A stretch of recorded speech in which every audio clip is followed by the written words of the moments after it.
Panorama group, जो सोचता है वो करता है। आपके अपने सपनों का आशियाना। नमस्कार, भारत लाइव देख रहे हैं आप और ये नहले पे दहला है। देखिए, लोकसभा चुनाव के बाद बिहार में जो उथल पुथल चल रहा है, लोग मंथन कर रहे हैं, एक्शन ले रहे हैं। कभी जदयू मंथन कर रही है तो कभी आरजेडी मंथन कर रही है। ये भी बातें सामने निकल कर आ रही है कि सीएम पलटने वाले हैं। कभी सीएम क्या सोचते हैं, कभी तेजस्वी पे जिस तरीके के एक्शन चल रहे हैं, इस पे भी सीएम सोच रहे हैं। हम इस पे हमने चर्चा भी हम कर रहे थे कि क्या इससे नजदीकियां बढ़ रही हैं, क्या कुछ सीएम सोच रहे हैं, क्या कुछ एक्शन अब लेने वाले हैं। इस पर बाबा से बात करेंगे। बाबा हमारे साथ मौजूद हैं। आज का टॉपिक है नीतीश का मास्टर स्ट्रोक, भाजपा को हराने वाले को इनाम, टीम 2025 रेडी। बाबा, क्या कुछ चल रहा है? देखिए, कुछ चल तो बहुत कुछ रहा है। चूंकि चुनाव है तो बहुत कुछ चलना चाहिए और चल भी रहा है। हर दल अपने अपने हिसाब से अपनी तैयारियां कर रहा है और इन तैयारियों में खास करके सबका जो फोकस है वो नीतीश कुमार पर है। क्योंकि आपको पता है कि नीतीश कुमार सरकार में हैं और सरकार में वही जो है वो सारा चीज देख सुन रहे हैं। यहाँ तक कि आपने देखा होगा कि नीतीश कुमार चाहते हैं तो सरकार उन्हीं की रहती है, चाहे वो उनका पार्टनर बदल जाए। आपने देखा 2020 ही नहीं, आप 2015 से उठा करके देख लीजिए तो स्थितियां इसी तरह से बदलती आ रही है। 2010 के बीच में भी, 2010 और 15 के बीच में भी इस तरह की बातें हुई थी कि नीतीश कुमार ने पाला बदल दिया था और नीतीश कुमार दूसरे के साथ, दूसरे के सहारे बिहार में सरकार चला रहे थे। यानी कि नीतीश कुमार पर फोकस इसलिए भी रखना जरूरी है कि नीतीश कुमार आखिर एक्शन कौन सा ले रहे हैं।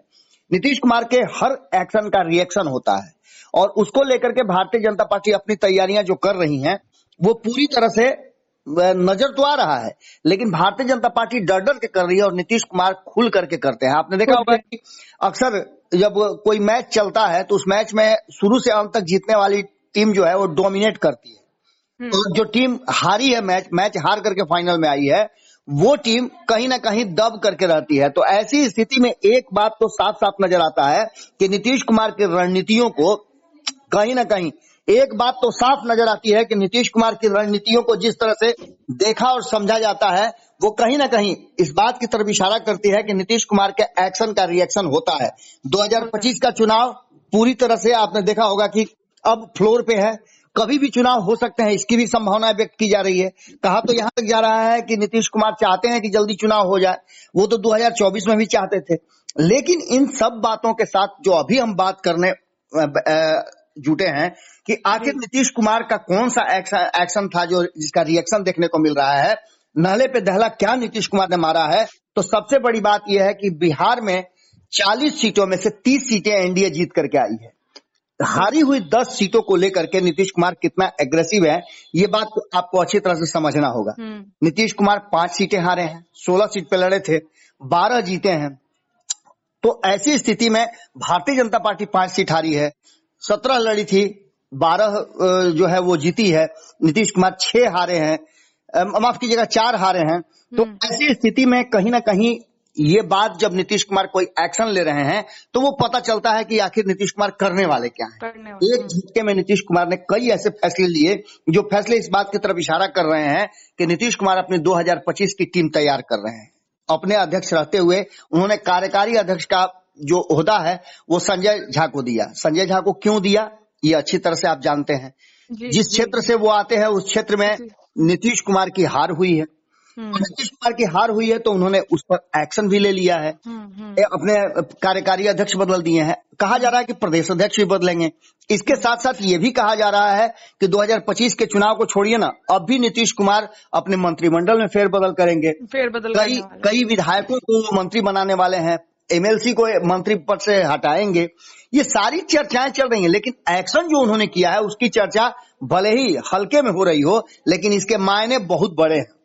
सबसे पहली बात तो कल ही आप लोगों ने खबर किया है और आप लोगों ने खबर देखा भी होगा कि नीतीश कुमार पूरी तरह से एक्शन मोड में तो है ही, इसके साथ साथ उन्होंने अपने लगभग आधा दर्जन से ज्यादा जिलाध्यक्षों को बदला है। 8 जिलाध्यक्षों को जी जिलाध्यक्षों को बदलने के साथ साथ ये अब चर्चा भी शुरू हो गई है कि ये तो सामान्य प्रक्रिया है, लेकिन जिलाध्यक्ष वहीं के क्यों बदले गए हैं जिसके कहीं ना कहीं मायने कुछ अलग हैं। इसके मायने क्या निकाले जा रहे हैं आप अच्छी तरह से समझिए। सबसे बड़ी बात है कि जिन जगहों पे जनता दल यूनाइटेड की हार हुई है, जिन 4 सीटों पे जनता दल यूनाइटेड की हार हुई है, वहां के जिलाध्यक्ष बदले गए हैं। लेकिन बाकी के जो 6 सीटों पे हार हुई है वहां के जिलाध्यक्ष भी बदलने चाहिए थे, लेकिन वहां अभी तक नीतीश कुमार ने कोई परिवर्तन नहीं किया है। 8 जिलाध्यक्षों को बदला गया है, इनमें से पूर्णिया, जहानाबाद, कटिहार, ये 3 ऐसे सीट है जहां से जनता दल यूनाइटेड हारी है।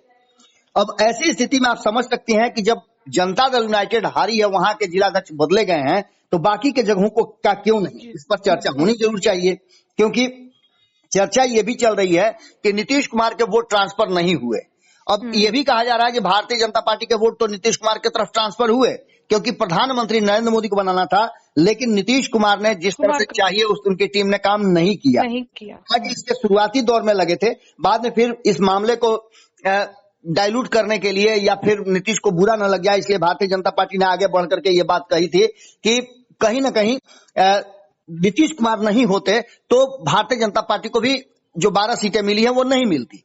खैर, इन सारी बातों के साथ साथ अब पूर्णिया, जहानाबाद, कटिहार का जिलाध्यक्ष बदला गया है। इसके साथ साथ भागलपुर के भी जिलाध्यक्ष बदले गए हैं। हालांकि बेगूसराय और नवादा, कैमूर के जिलाध्यक्ष भी बदले गए हैं, लेकिन इसमें सिर्फ 2 ऐसे सीट नजर आ रहे हैं, बेगूसराय और नवादा, जहां के जिलाध्यक्ष बदले गए हैं। आप सबसे पहले समझ लीजिए कि अंतिम चरण के 8 सीटों में से 6 सीटें एनडीए हार गई थी। वहां सभी जिलाध्यक्षों को बदलने की जरूरत महसूस हो रही थी, लेकिन ये नहीं हो पाया है और नीतीश कुमार ने अपने हिसाब से, अपनी स्ट्रेटजी के हिसाब से 2025 की रणनीति को ध्यान में रखते हुए ये सब परिवर्तन किया है। जहानाबाद की बात करें तो जहानाबाद में कुशवाहा को मिला है, दिलीप कुशवाहा को उन्होंने जिलाध्यक्ष नियुक्त किया। तो वहीं जदयू प्रत्याशी चंद्रेश्वर चंद्रवंशी यहाँ से हारे थे। जहानाबाद के तटे अरवल में भी जिलाध्यक्ष बदले गए हैं, यहाँ भी मिथिलेश कुमार को जदयू ने अपना जिलाध्यक्ष बनाया है। पूर्णिया लोकसभा क्षेत्र में भी जदयू को इस बार के आम चुनाव में हार मिली थी। पूर्णिया ग्रामीण में जदयू के प्रकाश कुमार को अपना जिलाध्यक्ष बनाया, तो वहीं अविनाश सिंह पूर्णिया नगर इकाई के अध्यक्ष बनाए गए हैं। कटिहार में भी बदलाव हुआ है। कटिहार लोकसभा क्षेत्र में जदयू ने जिस तरह से सूरज कुमार राय तथा कटिहार नगर इकाई के अध्यक्ष का जिम्मा अमित कुमार शाह को दिया है, वो भी एक बड़ा गेम कर रहा है, यानी कि आने वाले समय में भी सीमांचल को और कोसी को मजबूत करने की तैयारी चल रही है। इसके साथ साथ अगर बात करें तो कैमूर में अपना जिलाध्यक्ष नियुक्त किया है। नवादा जिले के मुकेश विद्यार्थी को जदयू ने अपने जिलाध्यक्ष नियुक्त किया है, तो अनिल कुशवाहा को कैमूर का प्रभार दिया गया है। बेगूसराय नगर में पंकज कुमार सिंह जदयू के नए जिलाध्यक्ष बनाए गए हैं, तो भागलपुर नगर इकाई के अध्यक्ष का जिम्मा संजय शाह को सौंपा गया है। इसमें जातीय समीकरण, अति पिछड़ा और पिछड़ा को बनाने की और साधने की कोशिश की गई है। आप समझ सकती हैं कि इस तरह के जो प्रयास किए गए हैं उसमें नीतीश कुमार, जैसा कि हम पहले ही बता रहे थे कि 72 सीटों पे, 72 विधानसभा सीटों पे नीतीश कुमार आगे चल रहे हैं अपने 12 सीटों पर लोकसभा में जीतने के साथ साथ।